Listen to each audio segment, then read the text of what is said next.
Hello friend, आप सभी का स्वागत है अवधीत स्टडी पॉइंट चैनल में।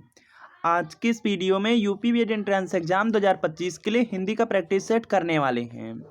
तो वीडियो को शुरू से लेकर अंत तक देखिएगा। चैनल पर नए चैनल को सब्सक्राइब कर लीजिएगा। पीडीएफ के लिए अवधीत स्टडी पॉइंट टेलीग्राम चैनल को ज्वाइन कर लीजिएगा।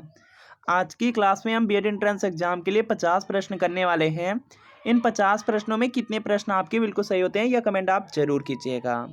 आज की क्लास का आपका सबसे पहला प्रश्न है, मातृणाम का शुद्ध संधि विच्छेद है। तो इसका देखिए आपको यहाँ पे सही जवाब बताना है। मातृणाम शब्द दिया गया है तो यहाँ पे इसका संधि विच्छेद हो जाएगा, मातृधन ऋणाम हो जाएगा। तो यहाँ पर जो आपका ऑप्शन नंबर बी दिया गया है, बी आपका बिल्कुल राइट आंसर होगा। इसके बाद देखेंगे अगला प्रश्न आपका दिया गया है, भाषा विज्ञान की दृष्टि से जो आपका ऊ है किस प्रकार का स्वर है। तो इसका देखिए आपको यहाँ पे सही जवाब बताना है। जो यहाँ पर देखेंगे ऊ दिया गया है, यह देखेंगे आपका यहाँ पे पश्च समृद्ध स्वर है। तो यहाँ पर देखेंगे आपके ऑप्शन नंबर डी में दिया गया है, तो डी वाला आपका राइट आंसर होगा। अगला देखिए प्रश्न आपका यहाँ पे दिया गया है और इसका आपको आंसर करना है। और यह प्रश्न आपके बीएड एंट्रेंस एग्जाम में पूछा गया है, बहुत ज़्यादा इंपॉर्टेंट प्रश्न है। यहाँ पर आपका प्रश्न है कि दिए गए शब्दों में से स्त्रीलिंग शब्द कौन सा है। तो इसका देखिए आपको यहाँ पे सही जवाब बताना है। तो यहाँ पर आप लोग ध्यान से देखेंगे, जो प्रकृति शब्द होता है वह आपका स्त्रीलिंग शब्द होता है। तो यहाँ पर क्या हो जाएगा, आपका ऑप्शन नंबर ए बिल्कुल राइट आंसर हो जाएगा। प्रकृति शब्द स्त्रीलिंग शब्द है। इसके बाद देखेंगे अगला प्रश्न आपका दिया गया है, मौसम आज कुछ सुहावना सा है। वाक्य में जो सुहावना शब्द है किस प्रकार का परिचायक शब्द है। तो यहाँ पे जो सुहावना दिया गया है या आपका यहाँ पे विशेषता बता रहा है, तो विशेषण हो जाएगा। तो यहाँ पर आपका ऑप्शन नंबर सी बिल्कुल राइट आंसर हो जाएगा। इसके बाद देखेंगे अगला आपका यहाँ पे प्रश्न दिया गया है, और आप लोग भी जानते हैं कि यूपी बीएड एंट्रेंस एग्जाम आपका देखिए 24 अप्रैल को होने वाला, बहुत ही कम समय बचा हुआ है। और यूपी बीएड एंट्रेंस एग्जाम में देखेंगे सबसे ज़्यादा प्रश्न आपको प्रीवियस ईयर पेपर से ही देखने को मिलते हैं। अगर अच्छी तरीके से आप यहाँ पे 12 से 14 साल का प्रीवियस ईयर क्वेश्चन पेपर कर लेंगे तो बहुत सारे ऐसे प्रश्न जो आपके रिपीट होने वाले हैं। जैसे यहाँ पे आपका जीके का सब्जेक्ट है, जीके में आप लोग देखेंगे लगभग आपका यहाँ पे 25 से 30 प्रश्न आपका जीके में रिपीट होता है प्रीवियस ईयर पेपर से। इसी तरीके से हिंदी है, हिंदी में आप लोग देखेंगे लगभग 35 से 40 प्रश्न आपका हिंदी में रिपीट होता है। और इसके बाद रीजनिंग है, रीजनिंग में भी देखेंगे लगभग 35 से 40 प्रश्न सेम पैटर्न पर पूछे जाते हैं। आर्ट साइंस में भी कुछ प्रश्न आपके रिपीट होते हैं। तो प्रीवियस ईयर क्वेश्चन पेपर आप लोग अच्छी तरीके से कवर जरूर कर लीजिए। और यह देखेंगे यूपी बीएड एंट्रेंस एग्जाम के लिए प्रीवियस ईयर पेपर है। इसमें 2011 से लेकर के 2024 तक के सभी प्रीवियस ईयर पेपर मिलेंगे। पूरे 14 साल का पेपर होगा, आंसर की के साथ मिलेगा, एक्सप्लेनेशन के साथ आपको मिलने वाला है। और एक ही में आपको सभी सब्जेक्ट मिल जाएंगे, जैसे आपका जीके, हिंदी, रीजनिंग है, कला वर्ग है, या आपका यहाँ पे साइंस वर्ग होगा।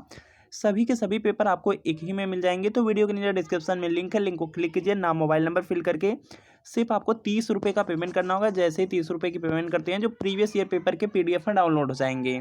अगर इससे आप लोग तैयारी कर लेते हैं तो आप बीएड एंट्रेंस एग्जाम में काफ़ी अच्छा स्कोर कर सकते हैं। और अगर लिंक से परचेज करने में कोई प्रॉब्लम आ रही है तो यहाँ पे आपको व्हाट्सअप नंबर दिया गया है। इस व्हाट्सअप नंबर पर आपको लिखना है UP BEd previous year paper. आपको यहाँ पे कला या यहाँ पे साइंस लिख करके मैसेज करने हैं। और जैसे मैसेज करेंगे रिप्लाई किया जाएगा। सिर्फ आपको यहाँ पे 30 रुपये का पेमेंट करना होगा। जैसे पेमेंट करते हैं आपको प्रीवियस ईयर पेपर का जो पीडीएफ होगा सेंड कर दिया जाएगा। चलिए क्लास को कंटिन्यू करते हैं। और नेक्स्ट यहाँ पे प्रश्न है कि निम्न में लघु स्वर है। तो इसका देखिए आपको यहाँ पे सही जवाब बताना है। यहाँ पर देखेंगे आपसे पूछा गया लघु स्वर पूछा गया है। तो आप लोग भी जानते हैं यहाँ पे आपका देखिए यहाँ पे अ, ई, और यहाँ पर आपका हो जाएगा ऊ और री। यह क्या है, आपके यहाँ पे लघु स्वर हैं। तो यहाँ पर देखेंगे इनमें से आपको मिल रहा है, तो यहाँ पे आपका ऑप्शन नंबर जो सी दिया गया, सी राइट आंसर हो जाएगा। इसके बाद देखेंगे यहाँ पे नेक्स्ट है कि निम्नलिखित व्यंजनों में से कौन से व्यंजन का उच्चारण तालु से होता है। तो इसका देखिए आपको यहाँ पे सही जवाब बताना है। तालु आपसे देखिए पूछा गया, तालु को तालव्य भी कहा जाता है। और जो कंठ होता है, कंठ को कंठ भी कहा जाता है, यह भी आप याद रखेंगे यहाँ पे। तो यहाँ पर देखेंगे जो आपका क वर्ग है, क वर्ग का जो उच्चारण स्थान है यह आपका यहाँ पे कंठ है, या आपका यहाँ पे कंठ इसको कहा जाता है। इसके बाद देखेंगे यहाँ पे जो च वर्ग है, च वर्ग में च वर्ग का जो उच्चारण स्थान है यह देखेंगे आपका तालु है। इसको तालव्य भी कहते हैं। च वर्ग में आपका यहाँ पे च, छ और यहाँ पे ज, झ, यह आ जाते हैं। तो यहाँ पर क्या हो जाएगा, यहाँ पे यह देखेंगे क्या हो जाएंगे आपके यहाँ पे तालु पूछा गया है तो इसमें से देखेंगे 6 मिल रहा है, तो यहाँ पर क्या होगा आपका ऑप्शन नंबर सी बिल्कुल राइट आंसर हो जाएगा। इसका उच्चारण स्थान क्या है आपका, यहाँ पे तालु है, तो सी वाला आपका राइट आंसर है। इसके बाद देखेंगे यहाँ पे नेक्स्ट प्रश्न आपका दिया गया है और आपको इसका यहाँ पे सही जवाब बताना है कि इसका जो सही जवाब है वह देखेंगे क्या होगा। तो यहाँ पर आपका है प्रश्न, किस वर्ण का उच्चारण स्थान कंठ और तालु है। तो इसका देखिए आपको यहाँ पे सही जवाब बताना है। तो यहाँ पर देखेंगे आपका हो जाएगा, यहाँ से आपसे देखिए कंठ और तालु पूछा गया है, तो यहाँ पे ए और जो आपका ए है, इन दोनों का जो उच्चारण स्थान है कंठ और तालु है, कंठ और तालु है, तो यहाँ पर देखेंगे आपके ऑप्शन नंबर डी में दिया गया है, तो डी वाला आपका राइट आंसर हो जाएगा। इसके बाद देखेंगे अगला प्रश्न, जल्दी से करने का प्रयास कीजिए।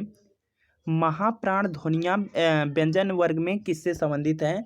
तो इसका देखिए आपको यहाँ पे सही जवाब बताना है, बहुत ज़्यादा इंपॉर्टेंट है, कई बार देखेंगे बीएड एंट्रेंस एग्जाम में इसी से रिलेटेड प्रश्न पूछे गए हैं। तो यहाँ पर देखेंगे इसका राइट आंसर हो जाएगा महाप्राण दिया गया है, तो यहाँ पे महाप्राण का हो जाएगा दूसरा और चौथे इससे संबंध है। इसके अलावा एक होता है आपका अल्प प्राण, याद रखेंगे बहुत ज़्यादा इंपॉर्टेंट है।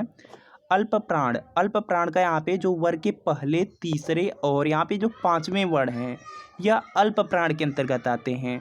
जो दूसरे और चौथे वर्ण हैं यह आते हैं आपके महाप्राण के अंतर्गत। तो यहाँ पर क्या होगा आपका ऑप्शन नंबर सी वाला बिल्कुल राइट आंसर हो जाएगा। इसके बाद देखेंगे अगला प्रश्न आपका दिया गया है, सभी स्पर्श व्यंजन कौन से समूह से हैं यह आपको बताना है। तो इसका देखिए आपको यहाँ पे सही जवाब बताना है। तो यहाँ पर देखेंगे इसका जो राइट आंसर है ये देखिए, यहाँ से देखिए आपको यहाँ पे बता दिया जा रहा है कि जो स्पर्श व्यंजन है, स्पर्श व्यंजन की संख्या कितनी है आपके यहाँ पे 25 है। यहाँ पर क वर्ग से लेकर के यहाँ पे यहाँ पे जो प वर्ग है यहाँ पे क वर्ग से लेकर के यहाँ पे प वर्ग तक के जितने भी वर्ड आते हैं सब आपके स्पर्श व्यंजन के अंतर्गत हैं। तो यहाँ पे टोटल आपके 25 वर्ग हैं, इनके बीच में से जो भी ऑप्शन आएगा वही आपका राइट आंसर हो जाएगा। तो यहाँ पर आप लोग ध्यान से देखेंगे तो आपका ऑप्शन नंबर सी बिल्कुल राइट आंसर हो जाएगा। इसमें जितने भी आपके यहाँ पे वर्ड दिए गए हैं यह आपके क से लेकर के म के बीच में ही आते हैं, क से लेकर के यहाँ पे म के बीच में ही आते हैं। तो यहाँ पर क्या होगा, यह आपका बिल्कुल यहाँ पे राइट आंसर होगा सी वाला। अगला देखिए प्रश्न है कि निम्न में योगरूढ़ शब्द है, तो इसका देखिए आपको यहाँ पे सही जवाब बताना है। योगरूढ़ शब्द दिया गया गिरधर हो जाएगा, ऑप्शन नंबर ए है, तो ए आपका राइट आंसर हो जाएगा। इसके बाद देखेंगे अगला प्रश्न है कि गीतांजलि का सही संधि विच्छेद है, तो इसका देखिए आपको यहाँ पे सही जवाब बताना है। गीतांजलि दिया गया, गीतांजलि का हो जाएगा गीत धन अंजलि होता है। और यहाँ पर आप लोग ध्यान से देखेंगे तो आपके ऑप्शन नंबर डी में दिया गया है, तो डी वाला आपका राइट आंसर हो जाएगा। अगला प्रश्न आपके सामने स्क्रीन पर है, जल्दी से आंसर करेंगे और यह बीएड में पूछा गया है। और यहाँ पर देखेंगे अष्टाध्यायी शब्द दिया गया है और यहाँ पे आपसे समास पूछा जा रहा है। आप समास के बारे में जानते ही हैं कि यहाँ पे जिनमें पहला यहाँ पे जो पद होता है संख्यावाची होता है वह वहाँ पर द्विगु समास होता है। तो यहाँ पर क्या होगा आपका ऑप्शन नंबर बी बिल्कुल राइट आंसर हो जाएगा, द्विगु समास हो जाएगा। इसके बाद देखेंगे प्रत्यर्पण शब्द है, इसमें आपको कौन सा उपसर्ग लगा है यह बताना है। और आप लोग जानते ही हैं कि यहाँ पे जो उपसर्ग लगे होते हैं वह शब्दों में आगे ही लगे होते हैं। तो इसमें देखिए आपका हो जाएगा प्रति उपसर्ग होगा, और प्रति उपसर्ग देखेंगे तो आपके ऑप्शन नंबर बी में दिया गया है, तो बी राइट आंसर हो जाएगा। बैठक शब्द में कौन सा प्रत्यय है। प्रत्यय के बारे में आप लोग जानते हैं कि जो प्रत्यय होते हैं शब्दों के अंत में लगे होते हैं। तो बैठक शब्द है, इसके अंत में क्या लगा यह बताना है। तो यहाँ पर देखेंगे इसमें क लगा है, यहाँ पर देखेंगे क लगा है, क देखेंगे तो यहाँ पे डी वाले में दिया गया है, तो डी वाला आपका राइट आंसर हो जाएगा। इसके बाद देखेंगे यहाँ पे नेक्स्ट है कि निम्नलिखित शब्दों में से नया का तत्सम रूप है। तो इसका देखिए आपको यहाँ पे सही जवाब बताना है। नया, यहाँ पर देखिए नया का तत्सम रूप आपसे पूछा जा रहा है, तो नब्बे हो जाएगा। नब्बे देखेंगे आपके ऑप्शन नंबर ए में दिया गया है, तो ए आपका राइट आंसर होगा। अगला प्रश्न है कि कपाट का तद्भव शब्द है, तो इसका देखिए आपको यहाँ पे सही जवाब बताना है। कपाट का जो तद्भव शब्द है यह देखेंगे किवाड़ होता है, तो यहाँ पे क्या होगा आपका ऑप्शन नंबर बी बिल्कुल राइट आंसर होगा। निम्न में से कौन सा शब्द है जो देशज है, तो इसका देखिए आपको यहाँ पे सही जवाब बताना है। देशज शब्द के अंतर्गत लाठी शब्द आ जाएगा, तो यहाँ पे सी वाला आपका राइट आंसर होगा। निम्न में से कौन सा शब्द है जो विदेशी शब्द है, तो इसका देखिए आपको यहाँ पे सही जवाब बताना है। विदेशी शब्द में यहाँ पे देखिए कूपन शब्द दिया है, कूपन शब्द क्या होगा विदेशी शब्द हो जाएगा, तो यहाँ पे डी वाला आपका राइट आंसर होगा। अगला देखेंगे प्रश्न है कि जिन संज्ञाओं से एक ही प्रकार की वस्तुओं अथवा व्यक्तियों का बोध हो उन्हें क्या कहते हैं। तो यहाँ पर आप लोग देखेंगे तो यहाँ पे इसका राइट आंसर हो जाएगा जातिवाचक संज्ञा कहा जाता है। जिन संज्ञाओं से एक ही प्रकार की वस्तुओं अथवा व्यक्तियों का बोध हो उन्हें जातिवाचक संज्ञा कहते हैं। तो यहाँ पे बी वाला आपका राइट आंसर हो जाएगा। अगला प्रश्न है कि निम्न में सर्वनाम शब्द है, तो इसका देखिए आपको यहाँ पे सही जवाब बताना है। सर्वनाम यहाँ पर दिखेंगे जो संज्ञा के स्थान पे प्रयोग किए जाते हैं, तो यहाँ पर दिखेंगे वह शब्द हो जाएगा। तो यहाँ पे डी वाला आपका राइट आंसर होगा। अगला प्रश्न है कि निम्न में विशेषण शब्द है, तो इसका देखिए आपको यहाँ पे सही जवाब बताना है। विशेषण शब्द आपसे पूछा जा रहा है तो आयत लोचना हो जाएगा। सी में सी राइट आंसर। अगला प्रश्न है कि निम्न में प्रेरणार्थक क्रिया है, तो इसका देखिए आपको यहाँ पे सही जवाब बताना है। प्रेरणार्थक क्रिया दिया गया है तो लिखवाना हो जाएगा। जिसमें कार्य किसी दूसरे से करवाया जाता है वहाँ पे प्रेरणार्थक क्रिया होता है। तो यहाँ पे क्या होगा, सी वाला आपका राइट आंसर होगा। इसके बाद देखिए यहाँ पे नेक्स्ट है कि निम्न में अव्यय है, तो इसका देखिए आपको यहाँ पे सही जवाब बताना है। तो यहाँ पर देखेंगे जो अव्यय शब्द होगा यह मानव शब्द हो जाएगा। तो यहाँ पे डी वाला आपका राइट आंसर हो जाएगा।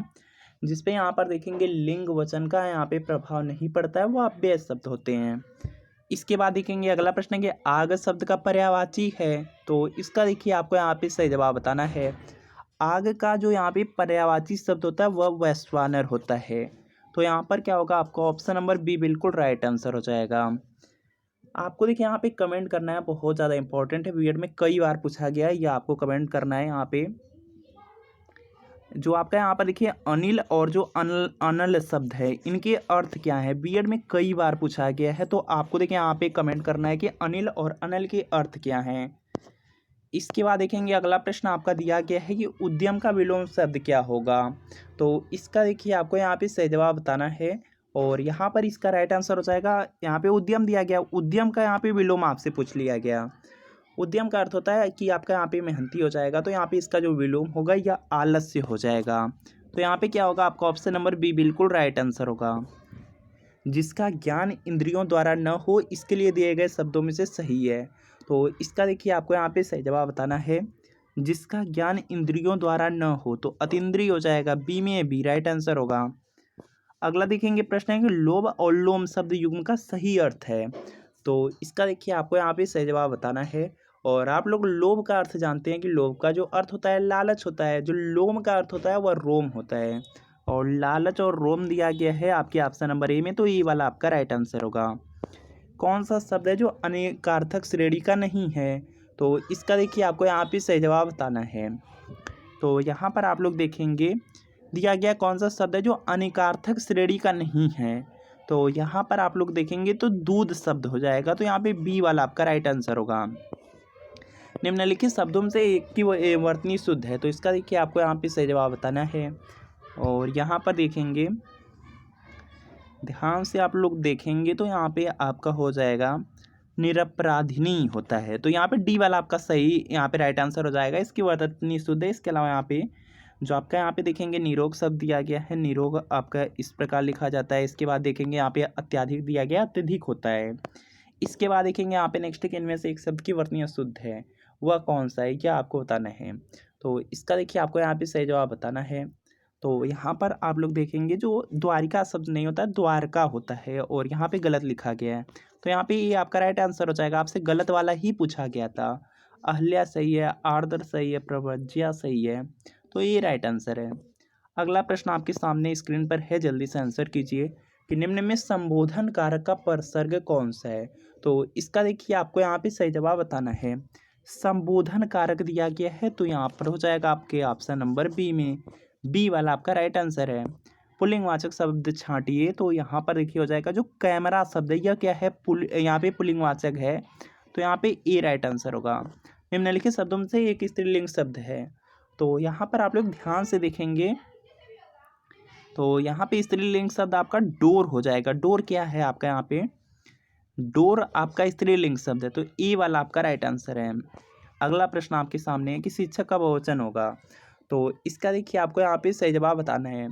बीएड में इसी से रिलेटेड प्रश्न पूछा गया था, बहुत ज़्यादा इम्पोर्टेंट है आप लोगों के लिए कि यहाँ पे जो शिक्षक का बहुवचन है यह शिक्षक गण होता है। तो यहाँ पे आपका ऑप्शन नंबर डी बिल्कुल राइट आंसर हो जाएगा। इसके बाद देखेंगे यहाँ पे नेक्स्ट है कि क्रिया के जिस रूप से वर्तमान में क्रिया के संदेह का बोध हो वहाँ काल कौन सा होता है यह आपको बताना है। तो यहाँ पर देखेंगे इसका राइट आंसर हो जाएगा संदिग्ध वर्तमान होता है। क्रिया के जिस रूप से वर्तमान में क्रिया के संदेह का बोध हो, जहाँ पर वर्तमान में क्रिया के संदेह का बोध होता है वहाँ पे संदिग्ध वर्तमान होता है। तो यहाँ पे ये आपका राइट आंसर होगा। मोहन से चला नहीं जाता वाक्य में कौन सा वाच्य है? तो इसका देखिए आपको यहाँ पे सही जवाब बताना है। जब यहाँ पे जो आपकी क्रिया होती है यह आपके यहाँ पे कर्ता के अनुसार लगाई जाती है तो कर्तवाच्य, कर्म के अनुसार लगाई जाती है तो कर्मवाच्य, और अगर भाव के अनुसार लगा दी गई तो यहाँ पे भाववाच्य हो जाएगा। तो यहाँ पे बी, भाव के अनुसार लगाई गई है तो यहाँ पे बी आपका राइट आंसर होगा, भाववाच्य। आचार्यों ने कहा है कि अहिंसा ही परम धर्म है, संरचना के आधार पर वाक्य भेद बताएं। तो इसका देखिए आपको यहाँ पे सही जवाब बताना है, और यहाँ पर इसका राइट आंसर हो जाएगा आपका मिश्र वाक्य। ऑप्शन नंबर डी में है तो डी राइट आंसर होगा। इसके बाद देखेंगे यहाँ पे नेक्स्ट की वर्तनी की दृष्टि से अशुद्ध शब्द का चयन करें। तो इसका देखिए आपको यहाँ पे सही जवाब बताना है। तो यहाँ पर इसका राइट आंसर हो जाएगा, यहाँ पे अशुद्ध शब्द पूछा गया है जो आपका गलत है। तो यहाँ पे आपका यहाँ पे परमार्थ लिखा गया है, यह आपका यहाँ पे गलत है। गलत है तो गलत वाला ही पूछा गया है, तो आपका ऑप्शन नंबर ए बिल्कुल राइट आंसर हो जाएगा। इसके बाद देखेंगे यहाँ पे नेक्स्ट है कि पाद बिंदु कौन है, तो यह आपको बताना है। और यहाँ पर देखेंगे इसका राइट आंसर हो जाएगा, यह दिया गया है आपके ऑप्शन नंबर बी में, तो बी आपका राइट आंसर हो जाएगा। इसके अलावा यह देखिए आपका योजक चिन्ह है, पूर्ण विराम है, यह आपका प्रश्नवाचक चिन्ह है। अगला प्रश्न है कि कीचड़ उछालना मुहावरे का सही अर्थ है। तो इसका देखिए आपको यहाँ पे सही जवाब बताना है। कीचड़ उछालना आप जानते हैं, कीचड़ उछालना का जो अर्थ होता है बदनाम करना होता है, तो यहाँ पे सी राइट आंसर होगा। मूंग की दाल खाने वाला मुहावरे का अर्थ है, तो यहाँ पर इसका राइट आंसर हो जाएगा मूंग की अगर कोई दाल खा रहा है तो वह क्या है आपका यहाँ पे कमजोर के लिए व्यक्त किया जाता है। तो यहाँ पर क्या होगा, आपको ऑप्शन नंबर सी बिल्कुल राइट आंसर होगा। 8 कनौजियाँ 9 चूल्हे, लोकोक्ति का अर्थ क्या होता है? तो इसका देखिए आपको यहाँ पे सही जवाब बताना है। 8 कनौजिया और 9 चूल्हे, तो इसका मतलब हो जाएगा कि वहाँ पे क्या है, अलगाव की स्थिति है। तो यहाँ पे क्या होगा, सी वाला आपका राइट आंसर होगा। इसके बाद देखेंगे अगला प्रश्न आपका दिया गया है, निम्नलिखित में से लोकोक्ति चुनिए। तो इसका देखिए आपको यहाँ पे सही जवाब बताना है। लोकोक्ति यहाँ पर कि आपसे पूछा जा रहा है, मुहावरे नहीं बल्कि लोकोक्ति पूछा जा रहा है। तो यहाँ पे लोकोक्ति में होगा कि कहाँ राजा भोज कहाँ गंगू तेली, ऑप्शन नंबर सी में, तो सी राइट आंसर होगा। मूल की शब्दाभिव्यक्ति का क्रम ज्यों का त्यों का अनुवाद कहलाता है। तो यह आपका होता है शब्दानुवाद, इसको कहा जाता है शब्दानुवाद, बी में है तो बी राइट आंसर होगा। पश्चिमी हिंदी में कौन सी बोली शामिल है यह आपको बताना है, बहुत ज़्यादा इंपॉर्टेंट है। तो यहाँ पर देखेंगे जो पश्चिमी हिंदी है, पश्चिमी हिंदी में आपका यहाँ पे आ जाएगा कनौजी, ऑप्शन नंबर यहाँ पे बी में दिया गया है। तो यहाँ पर जो आपका ऑप्शन नंबर बी है यह बिल्कुल राइट आंसर हो जाएगा। देखिए जो आपकी यहाँ पे पश्चिमी हिंदी है, पश्चिमी हिंदी में आपका यहाँ पर आपको याद रखना है, यहाँ पे जो आपकी पश्चिमी हिंदी है इसमें खड़ी बोली आता है, ब्रज भाषा आता है, कनौजी और बुंदेली और बांगरू आता है, याद रखेंगे इंपॉर्टेंट है। इसके अलावा यहाँ पर देखिए आपको मगही और मैथिली दिया गया है, तो यह बिहारी हिंदी के अंतर्गत आता है। और जो आपको यहाँ पे देखेंगे अवधी भी दिया गया है, अवधी, बघेली और जो छत्तीसगढ़ी है यह आपका पूर्वी हिंदी के अंतर्गत आता है, याद रखेंगे। अगला प्रश्न आपका दिया गया है, जल्दी से आंसर करने हैं। हेरिटेज शब्द है, इसके लिए यहाँ पे सटीक आपको हिंदी अनुवाद बताना है। तो यहाँ पर इसका राइट आंसर हो जाएगा, जो हेरिटेज होता है इसको देखिए यहाँ पे आप सुनेंगे वर्ल्ड हेरिटेज करके, जो आपके विश्व की विरासत हैं। तो यहाँ पे क्या होगा, आपका विरासत हो जाएगा, ऑप्शन नंबर ए में है तो ए आपका राइट आंसर होगा। अगला देखेंगे प्रश्न की जिंदगी नामा के लेखक कौन है। तो इसका देखिए आपको यहाँ पे सही जवाब बताना है। बीएड में पूछा गया है, यूपी बीएड में पूछा गया है, तो यहाँ पे क्या होगा, Krishna Sobti, option number A में है तो ए आपका राइट आंसर होगा। निम्न में भक्ति काल का कवि कौन है। तो इसका देखिए आपको यहाँ पे सही जवाब बताना है। भक्ति काल के समय यहाँ पे कबीर थे, तो यहाँ पे क्या होगा, आपको ऑप्शन नंबर बी बिल्कुल राइट आंसर होगा। आचरण की सभ्यता किसका निबंध है। तो यह है आपका यहाँ पे सरदार पूर्ण सिंह का है, और यहाँ पर देखेंगे किस ऑप्शन में है, तो यहाँ पर देखेंगे बी में मिल रहा है, तो बी आपका राइट आंसर होगा। अगला प्रश्न है, यामा किसकी रचना है, बहुत ज़्यादा इंपॉर्टेंट है, कई बार बीएड एंट्रेंस एग्जाम में पूछा गया है। और यहाँ पर इसका जो राइट आंसर है यह देखेंगे हो जाएगा महादेवी वर्मा की रचना है। यामा बहुत ज़्यादा इंपॉर्टेंट है, आप लोग याद रखेंगे। तो यहाँ पे बी आपका राइट आंसर होगा। तो फ्रेंड आपको बताना है कि इन 50 प्रश्नों में कितने प्रश्न आपके बिल्कुल सही हुए का कमेंट आप लोग जरूर कीजिएगा। और अगर चैनल पर नए हैं चैनल को सब्सक्राइब जरूर कीजिए। और Abhijeet study point Telegram channel है, इसको सर्च करके आप लोग यहाँ पे ज्वाइन जरूर हो जाइए। यहाँ पे आपको PDF बिल्कुल फ्री में मिल जाएंगे, तो आप लोग ज्वाइन कर लीजिए। और यहाँ पर अगर यूपी बीएड की तैयारी कर रहे हैं, अगर सरकारी कॉलेज से आपको बीएड करना है, तो जो प्रीवियस ईयर क्वेश्चन पेपर है इसको परचेज करके आप लोग अच्छी तरीके से तैयारी जरूर कर लीजिए, क्योंकि यहाँ से बहुत सारे आपके प्रश्न रिपीट होते हैं। जैसे जीके में आपके 25 से 30 प्रश्न, हिंदी में 35 से 40 प्रश्न, रीजनिंग में सेम पैटर्न पे 35 से 40 प्रश्न देखने को मिलेंगे। तो यह यूपी बीएड का प्रीवियस ईयर पेपर है। इसमें 2011 से लेकर के 2024 तक के पूरे 14 साल के पेपर मिलेंगे। आंसर की के साथ, एक्सप्लेनेशन के साथ, व्याख्या के साथ, एक ही में सभी सब्जेक्ट भी मिलेंगे। जैसे जीके है, हिंदी है, रीजनिंग है, कला वर्ग है या साइंस वर्ग होगा, सभी सब्जेक्ट एक में मिलेंगे। तो वीडियो के नीचे डिस्क्रिप्शन में लिंक को क्लिक कीजिए, नाम मोबाइल नंबर फिल करके सिर्फ आपको 30 रुपये का पेमेंट करना है। जैसे 30 रुपये का आप पेमेंट करते हैं, आपको प्रीवियस ईयर पेपर का जो PDF है वो आपका डाउनलोड हो जाएगा। अगर आपको लिंक से परचेज करने में कोई प्रॉब्लम आ रही है तो व्हाट्सअप नंबर है, इस व्हाट्सअप नंबर पर आपको लिखना है UP BEd previous year paper. आपको आर्ट या साइंस लिख करके कमेंट करने हैं। जैसे ही कमेंट करते हैं आपको रिप्लाई किया जाएगा, सिर्फ 30 रुपये की पेमेंट करनी होगी और आपको जो प्रीवियस ईयर पेपर के PDF हैं सेंड कर दिए जाएंगे। तो इस नंबर पर मैसेज जरूर कर लीजिए। तो मिलते हैं फ्रेंड नेक्स्ट वीडियो में।